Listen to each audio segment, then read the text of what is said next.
langsung upload.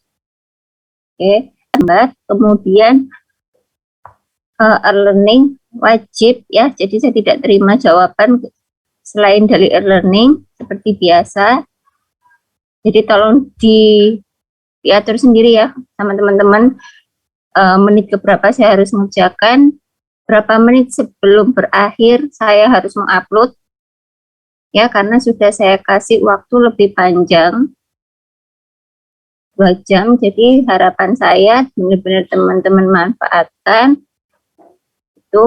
Jadi tidak ada, sekali lagi tidak ada terlambat. Jadi kalau bagaimana dengan yang tidak bisa mengakses e-learning, jadi sekali lagi mohon maaf karena ketentuan yang terakhir tidak ada penangguhan terkait UAS. Jadi kalau untuk mau mengakses e-learning, mau tidak mau harus lunas itu ya. Jadi sekali lagi, jadi tidak ada untuk UAS semester ini saya selaku Wadah 2 tidak menerima approval gitu ya. Jadi ini bukan kebijakan dari fakultas, sekali lagi ini bukan kebijakan dari fakultas, tapi kebijakan dari universitas ya, karena saya hanya pelaksana kebijakan dari Warek 2 dan dari rektor.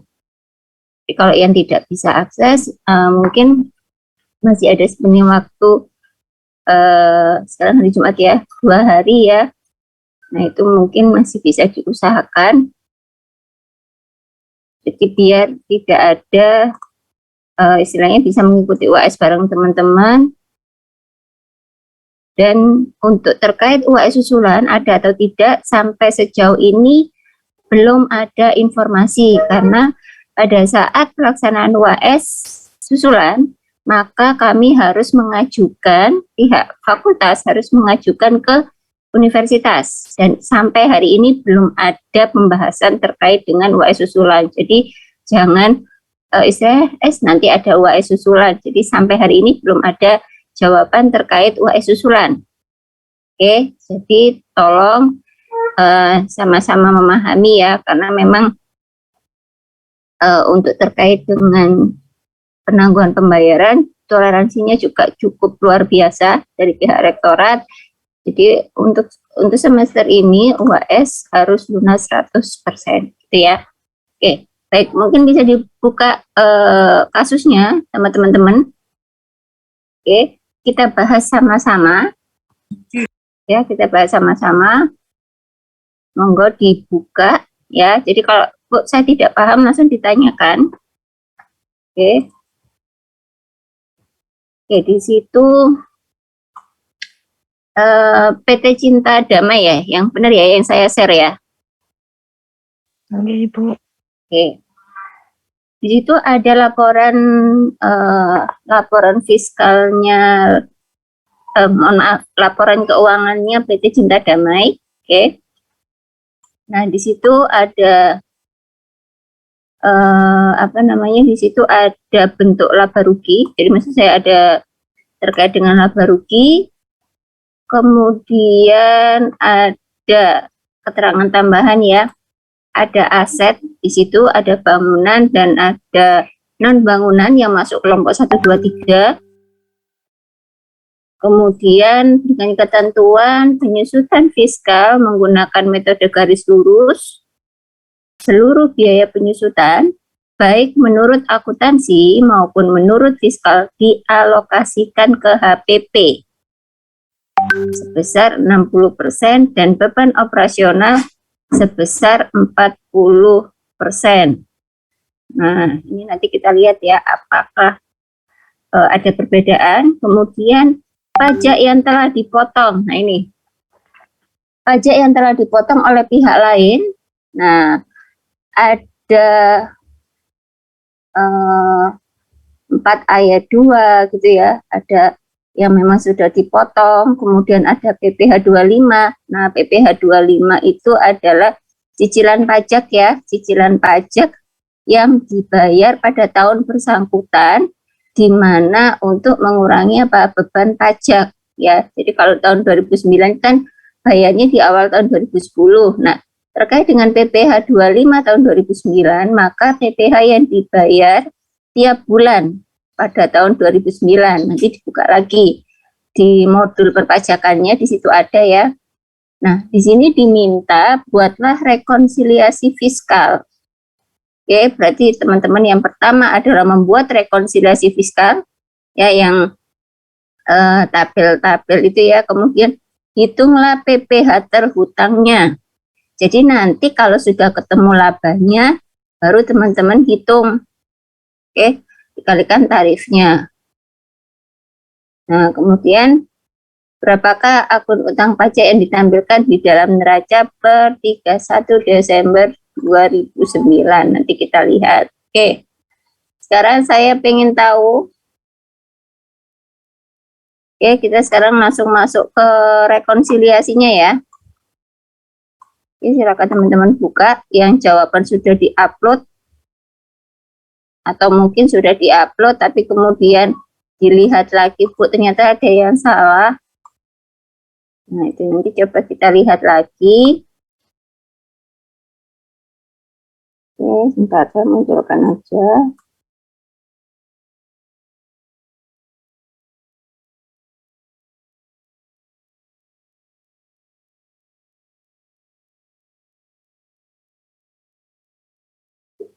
Saya share screen dulu. Oke, kita amati ya. Ini sudah dalam bentuk Excel. Silakan teman-teman perhatikan. Oke. Nah, ini ya. Di situ ada keterangan. Oke, di situ ada keterangan bahwa ya, bahwa terkait dengan penyusutan baik akuntansi maupun fiskal dialokasikan ke HPP 60% dan operasionalnya 40%. Nah, berarti yang di laporan keuangan komersial ya, itu sudah termasuk yang 60%.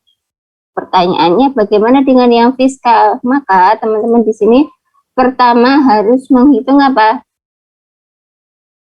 Pertama sekali teman-teman harus menghitung apa?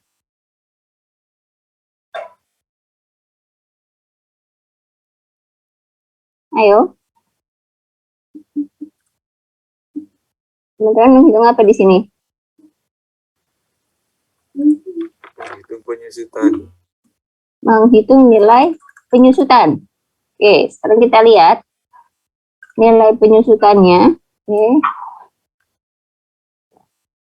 Nah, ini ya. Ada nilai penyusutan, di mana ini sudah saya sesuaikan dengan yang ada, mohon maaf, sesuai dengan yang ada di kasus, dan sudah saya sesuaikan dengan tahun penyusutan berdasarkan fiskal. Ya, sini penyusutan fiskal, jenisnya ada bangunan permanen, kelompok 1 sampai 3. Oke, nah di sini ada nilai aset, jadi tinggal dimasukkan aja di kasus. Sekali lagi ya, tidak ada nilai residu atau nilai sisa, jadi langsung kita bagi dengan tahun penyusutan. Untuk kelompok bangunan permanen 20 tahun, kelompok 1 4 tahun, kelompok 2 8 tahun, dan kelompok 3 16 tahun. Maka nilai penyusutannya langsung tinggal kita bagikan. Ya, langsung tinggal kita bagi di sini. Nah, oke. Di sini maka nilai penyusutannya pada tahun 2009 itu ketemu 201.250.000. Ada yang benar jawabannya? Benar, Bu. Salah. Benar. Ada yang salah? Yang salahnya dari mana? Kalau misalnya ada yang salah, nggak apa-apa, kita sama-sama belajar. Nanti biar UAS-nya kalau menghadapi kasus seperti ini, teman-teman bisa mengerjakan. Ada yang salah? Saya salah. Salahnya dari ini siapa? Mas. Zainal. Oke, Mas Zainal. Maaf, nggak muncul soalnya. Oke, Mas Zainal, kenapa salahnya dari yang mana, Mas? Ini penyusutannya, Bu. Nilai penyusutan. Nilai penyusutannya, totalnya berapa? Saya totalnya 1,1 M lebih lah. 1 M lebih. Sebentar, Iya, kok Bu. bisa 1 M apa? Tahun penyusutannya? Iya. Nah, hati-hati ya. Berarti tahun penyusutan teman-teman lihat di undang-undang ya. Oke. Nah, Bu, itu yang dihitung penyusutan per tahun itu apa akumulasinya, Bu? ya per tahun itu kan di laba rugi. Tahun itu. Oh, Bukan siap, kan siap. kita tidak, kecuali di neraca ya. Kalau di neraca kan masuknya akumulasi. Iya. Ya kan? Nah, hati-hati ya. Kalau di neraca berarti mulai tahun awal kita punya aset. Ya kan? Kalau ini kan hanya di tahun di 2009. Maka ya hanya yang terjadi di tahun itu untuk di laba ruginya. Oke, siap, Bu. Oke. Nah ya, yang lainnya mungkin selain Mas Zainal ada yang salah? Oke, sebentar ya.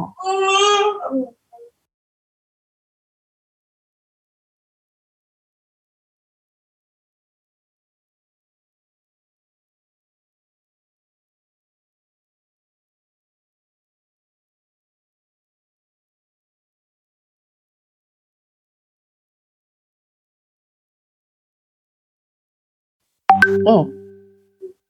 Ya, berarti yang lain saya anggap sudah paham ya.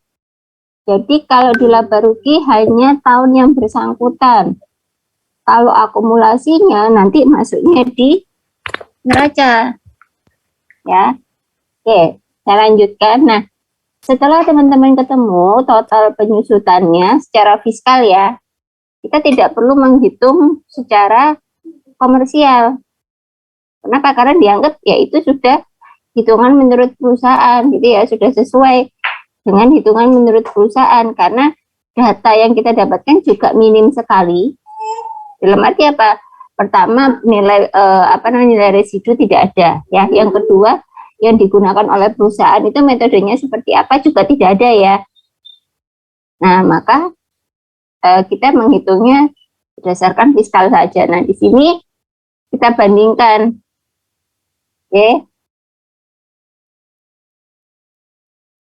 Nilai ini ya saya dapatkan dari 60% saya kalikan dengan total penyusutan fiskal.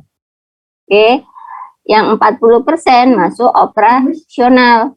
Jadi dari sini bisa kita simpulkan nanti yang masuk ke beban penyusutan bukan 250.000, tapi kita masukkan untuk nilai penyusutan itu adalah nilai yang dibebankan operasional, yaitu sebesar 40% dari total penyusutan fiskal. Bisa dipahami? Oke. Bisa ya. Jadi, loh Bu, kenapa tidak 100%? Ada ketentuan tadi di kasus, ya. Ada ketentuan di situ, 60% masukkan HPP. 40% itu silakan dimasukkan ke beban operasional. Nah, di sini baru kita bandingkan dengan yang komersial. Nilai penyusutannya berapa komersial?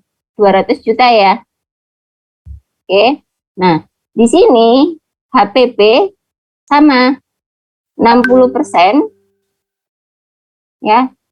Maka ketemunya 120 juta, berarti yang biaya gitu ya, biaya HPP yang di komersial itu adalah nilai 120 juta. Masih bingung? Tidak, Bu. Tidak? Yang lainnya gimana? Paham ya berarti ya? Kalau Oke. Nah, maka nilai operasional adalah 40%. Nanti bisa kita cek, benar nggak nilai operasional secara komersial itu 80 juta. Kita cek dulu. Nah, ini benar ya? 80 juta ya? Ya, Bu, benar. Nah, baru di situ kita bisa lihat selisihnya berapa. Nah, selisihnya kan kita berbicara ini konteksnya adalah HPP. HPP di fiskal, di komersial dulu aja, biar nggak bingung. Di komersial 120 juta. Di fiskal ketemunya 120 juta 750 ribu. Berarti ada selisih di situ. Ya kan? Selisih yang belum dimasukkan dalam komersial sebesar 750 ribu. Bisa dipahami? Bisa, Bu. Bisa ya. Nah, pertanyaannya sekarang, dia masuk koreksi apa?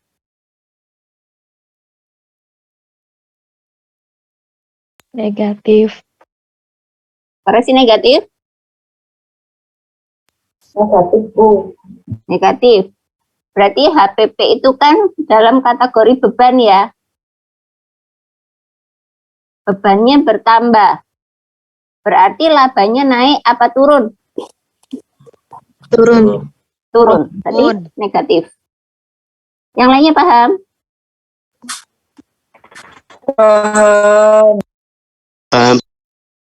Oke. Oke, terkait dengan HPP, oke ya, fix ya. Berarti bisa saya lanjutkan? Kalau sudah kita masuk ke beban operasional. Nah, beban operasional, sekali lagi karena ini minim sekali informasi, maka kita harus hati-hati ya. Pertama, gaji, tidak ada informasi apapun ya. Berarti tidak perlu dikoreksi. Tunjangan transport karyawan. Nah, ini diperbolehkan ya kalau tunjangan kemarin, termasuk tunjangan PPh 21 diperbolehkan. PPh 21 ditanggung perusahaan, tidak boleh.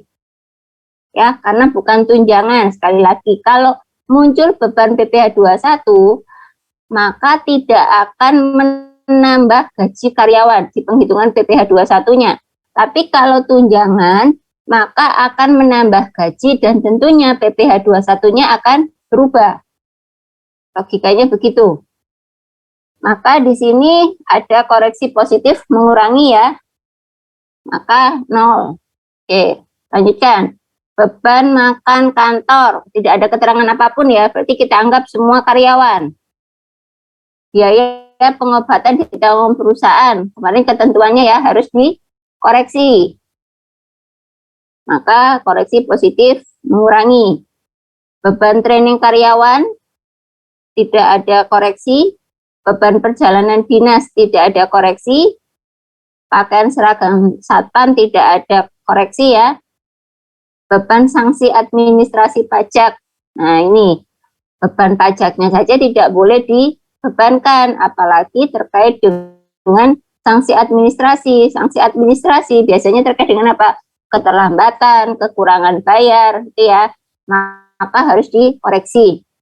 Biaya pemasaran, tidak ada, maksudnya terkait dengan 3M ya. Bunga pinjaman, sewa gedung, tidak ada. Reparasi, tidak ada keterangan apapun ya. Nah, kerugian jaban di Medan, tidak ada. Nah, cadangan penghapusan piutang, ya yang kemarin ya. Jadi, tidak ada pencadangan, jadi kalau memang dihapus, langsung dihapus. Ya, tapi dengan ketentuan sesuai dengan Undang-Undang Perpajakan, ya. Beban jamuan tanpa daftar normatif. Nah, maka harus dihapus. Beban listrik dan telepon rumah Herman. Nah, ini tidak boleh. Ya, karena kita tidak tahu istilahnya terkait dengan kepentingan pribadi kan tidak boleh ya. Bantuan sumbangan untuk bencana alam. Nah, di sini harus kecuali memang dia ditentukan atau ada keterangan bahwa ini adalah bencana nasional. Ya, PBB tidak ada. Nah, ini penyusutan. Ya. Kalau secara komersial 80 juta, secara fiskal tadi 80 juta 500. Maka ada koreksi negatif menambah. Oke. Kemudian premi tidak ada koreksi sampai bantuan. HUT atau hari ulang tahun RI. Nah, itu ya 17 Agustus itu ya, itu juga tidak boleh. Dari sini dulu ada pertanyaan.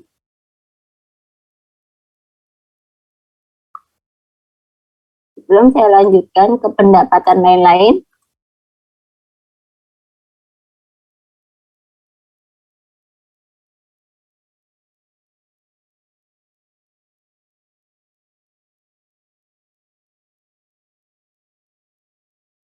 Monggo, ada pertanyaan tidak?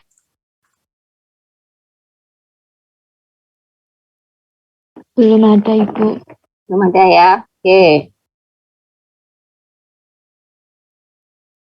Ya, maka ketemu beban operasional yang komersial 697 juta ya, menjadi 538.500 juta. Nah, kemudian pendapatan lain-lain, ini ya jasa giro harus dihapus ya. Maka koreksinya koreksi negatif.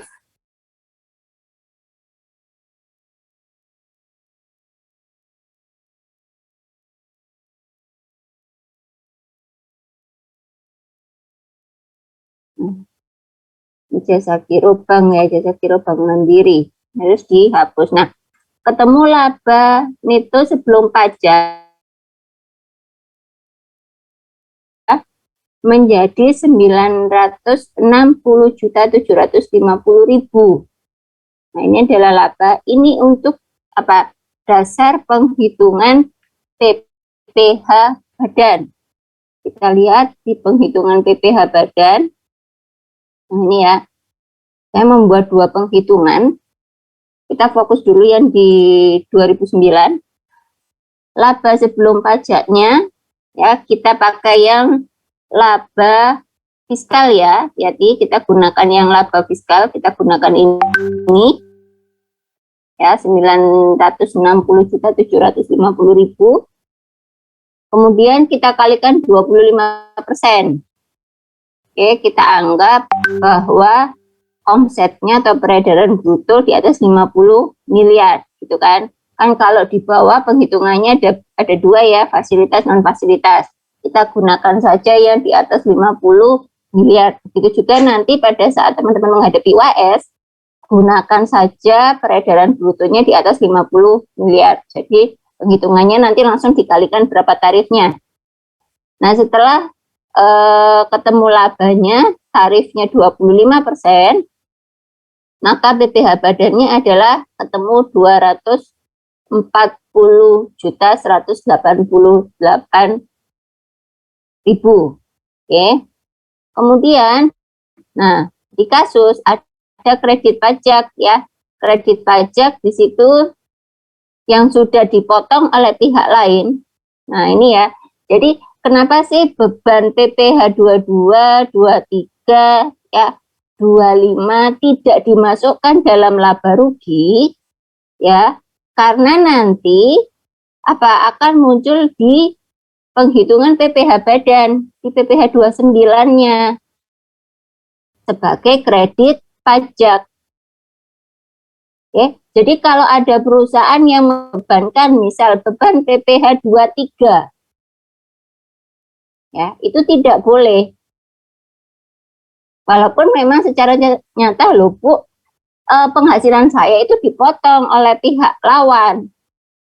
Kenapa tidak boleh dibebankan? Ya, karena nanti masuknya di kredit pajak, mengurangi PPh badan.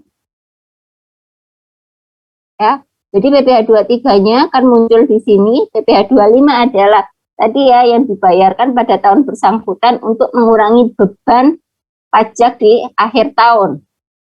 Maka total kredit pajaknya ketemu 38 juta ya. Ini karena nolnya saya hilangkan 3, maka PPh badan yang terhutang tahun 2009 adalah sebesar 202.188.000. Jadi yang awalnya ya yang awalnya kita harus membayar 240 juta sekian, tapi karena kita punya tabungan, ini saya bilang tabungan ya, ini saya bilang tabungan. Kenapa? Karena nanti pada saat akhir tahun itu kita boleh mengurangkan beban kita, beban PPh badannya. Jadi di sini akan muncul berapa? 202.188.000. Ada pertanyaan dulu?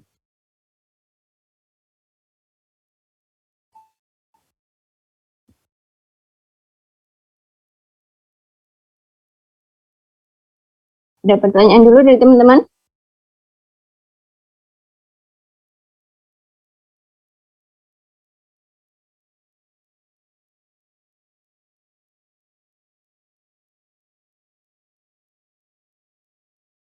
Belum ada, Ibu. Tarif PPh badan ya 2.000.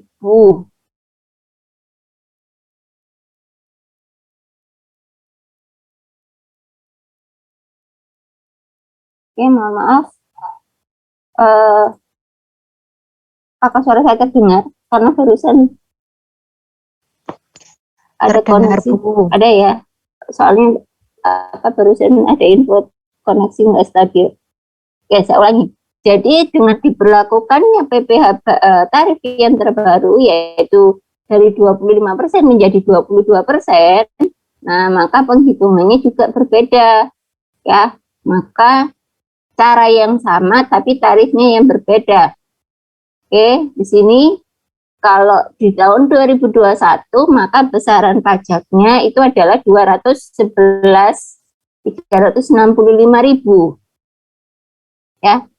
Nah, di sini lebih kecil ya, lebih kecil maka menjadi berapa? 173.365.000. Jadi dengan adanya penurunan tarif tentunya PPh badan juga akan turun. Maaf, saya ganti dulu. Ini nanti hati-hati pada saat mengerjakan kasus, dilihat dulu berapa besaran tarifnya. Yang ditanyakan itu PPh badan tahun berapa, dilihat.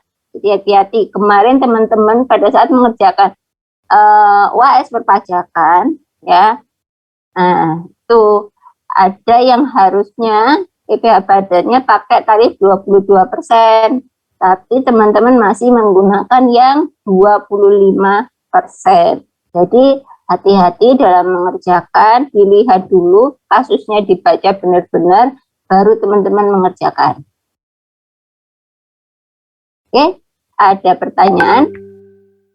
Nanti saya share ini, atau mungkin jawabannya dia yang benar,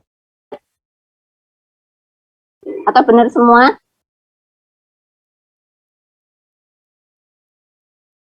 Tidak, Bu, ada yang salah. Oke, Mbak Alfi, salahnya dari yang mana Mbak Alfi? Yang tadi di reklamsialisasi itu yang HPP itu tidak saya hitung, Bu, yang koreksinya. Oke, jadi tidak ditambahkan yang 750? Ya, tidak. Oke, jadi ya. Oke, selain Mbak Alfi?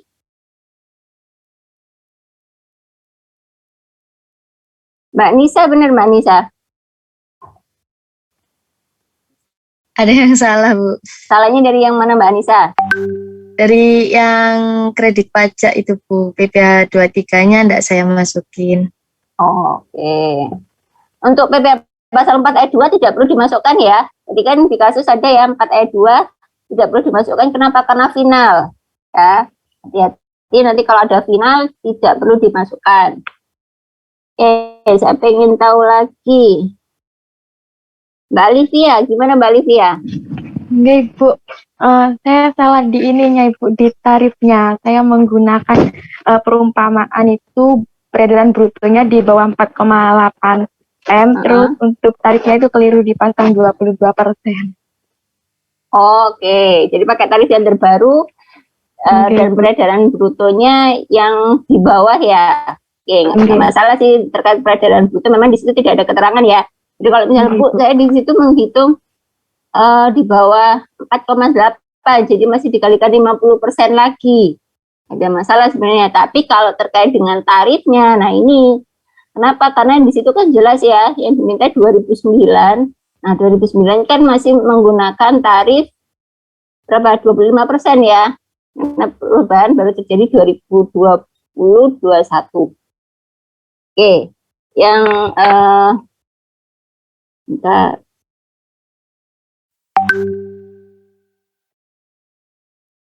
Mas Safik, gimana Mas Safik?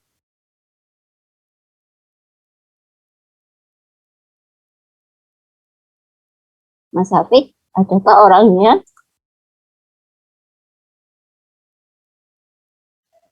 Ya Bu, Gimana? Benar? saya itu nggak masukin yang PPh pasal 23-nya Bu. Nggak masukin 23. Tapi secara rekonsiliasinya gimana? Ya Bu, benar Bu. Benar. Rekonsiliasi. Oke, paling nggak istilahnya secara rekonsiliasinya sudah paham gitu ya. Oke, saya pengen tahu lagi. Hmm, hmm. Mbak Vicky Hiatu. Gimana Mbak Vicky?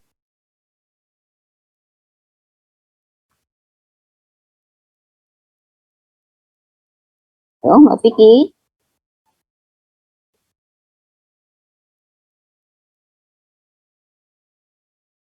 Oke, saya ganti orang kalau gitu. Mbak Aulia. Mbak Aulia Nurisa.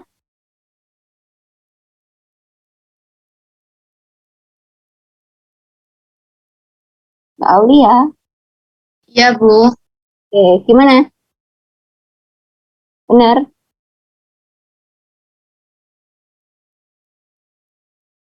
Ada yang salah, Bu. Salahnya dari yang mana Mbak Aulia?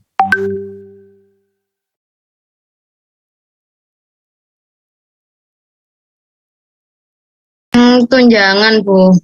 Yang tunjangan. Oke, apa dikoreksi? Iya. Nah, jadi ya kemarin ketentuannya kalau tunjangan tidak perlu koreksi ya, karena nanti akan menambah PPh 21-nya. Caranya PPh 21-nya lebih besar. Oke, yang terakhir Mbak Farida. Iya, Bu Rizka. Oke, gimana Mbak Farida?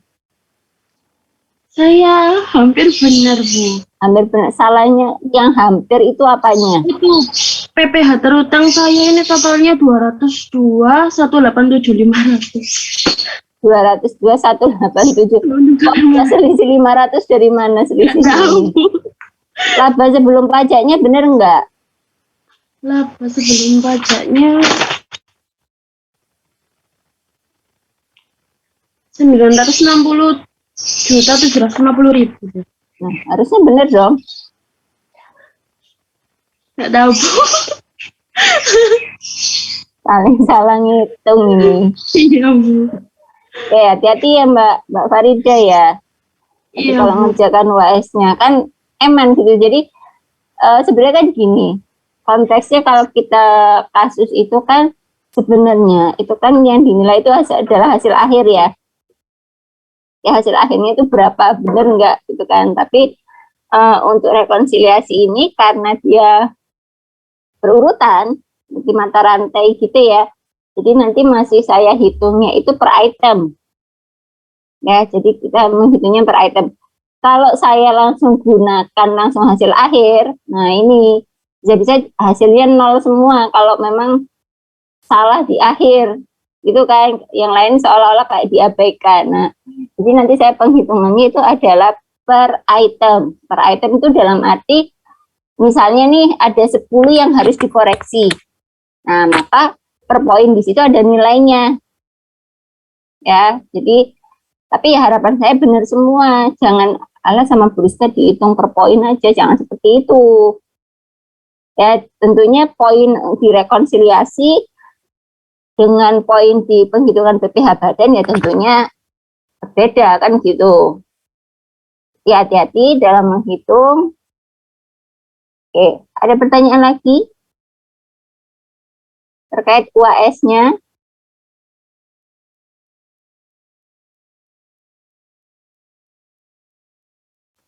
Bu, mohon maaf saya mau bertanya. Iya, silakan Mbak Anissa.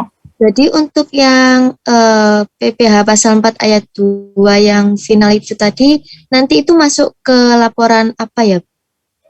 Tidak masuk, memang dia tidak di ketentuan perpajakan, memang diabaikan, Mbak.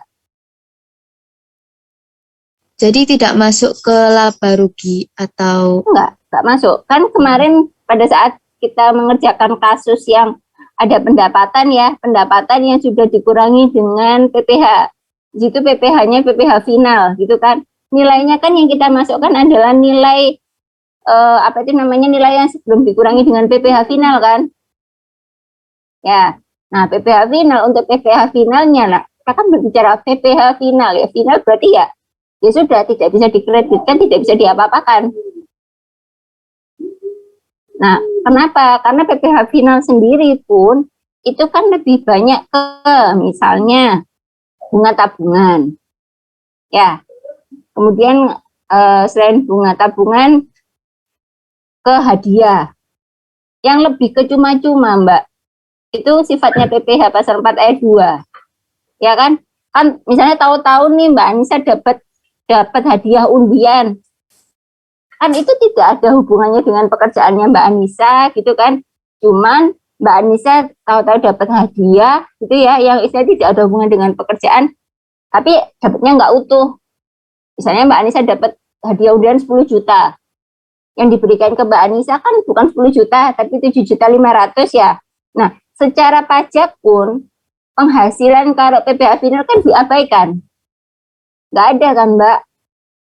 Ya, kenapa? Karena itu dianggap sudah pribadi. Jadi tidak ada hubungannya. Orang pendapatannya saja tidak diakui. Apalagi kredit pajaknya. Kan gitu. Tapi kan beda kalau kita misalnya, Bu, saya menyewakan kendaraan nih, masih PPh 23, gitu ya, sewa kendaraan 2%. Ya, begitu harusnya kita dapat misalnya 5 juta. Tapi kan kita nggak terima 5 juta nih. Misalnya kita usaha rental mobil ya. Kita dapatnya nggak 5 juta. Dapatnya adalah 5 juta dikurangi 2%. Ya kan? Nah, tapi yang kita tulis itu adalah nilai utuh. 5 juta. Nah, loh Bu, lah PPh 23-nya gimana nanti?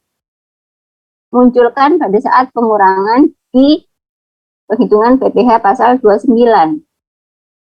Ya, untuk PPh badan. Jadi Pak bisa?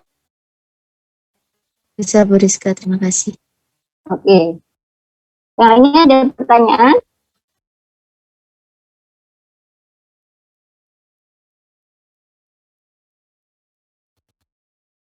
Monggo kalau ada pertanyaan saya berikan waktu dulu.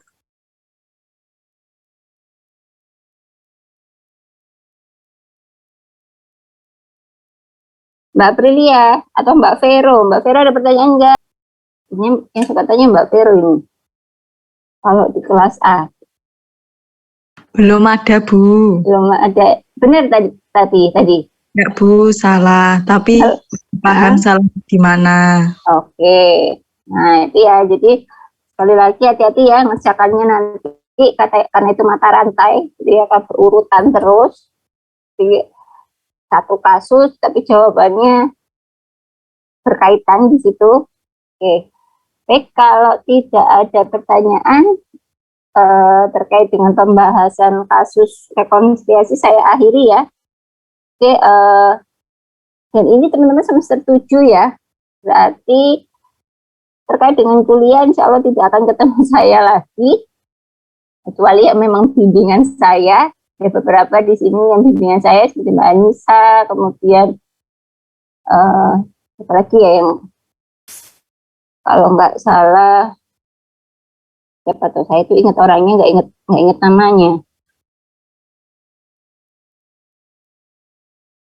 Siapa yang nanti mau ujian Sempro, jadi ada ya teman-teman mau hari ini ujian Sempro, harapan saya bisa jadi pemacu buat teman-teman yang lain, ya biar segera Sempro, kalau yang belum mengajukan judul segera mengajukan judul, ya.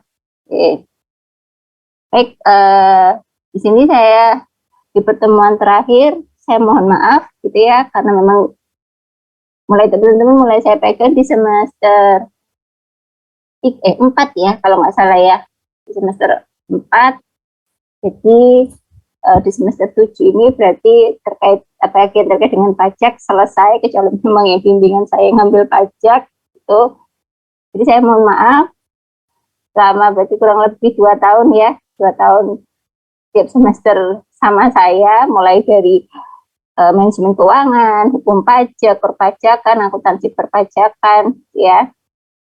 Saya mohon maaf sebesar-besarnya. Jadi juga saya mohon maaf untuk semester ini mungkin tidak maksimal ya, karena Bu Rizka kok beda ya sama yang semester kemarin ya, karena memang kondisi ya, sama memang kondisi saya sakit di awal-awal semester, kemudian tersusul dengan melahirkan yang saya harus cuti dan sebagainya. Jadi saya mohon maaf sekali, tapi kalau misalnya Bu, saya ada yang mau saya bahas nih di luar kelas, monggo silahkan.